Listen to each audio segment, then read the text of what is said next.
Hello বন্ধুরা, আমি দেখাচ্ছি, দেখো আমাদের দুজন কি করছে। ওরা ওদের ভিডিও করতে ব্যস্ত, আমি আমার ব্লগ করতে ব্যস্ত।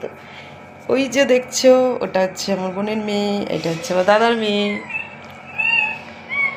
কি করছে বলতো, ওরাও ওদের ছবি তুলছে, ওরা বুঝতেও পারছে না যে আমি ওদেরকে দেখছি। এই মুখটা দেখা দেখি, এদিকে অন্তত হ্যালো বল বন্ধুদেরকে। পেঁচি কোথাকারে চুলের মুঠি ধরে ঘুরতে দাও।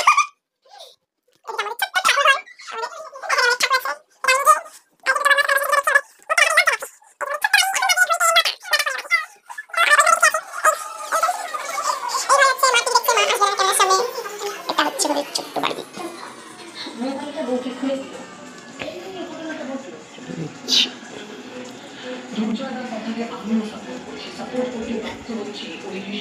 ধরে ফেলেছি। চুকুস চুকুস চুকুস। তুই যতই মুখ লুকা না কেন, আমি ধরে ফেলেছি। তোর ছবি আমি স্ক্রিনশট মেরে, যে এই যে দুই ব্যক্তি নো মেকআপ না, কি সুন্দর লাগছে, একবার করে তো দেখ।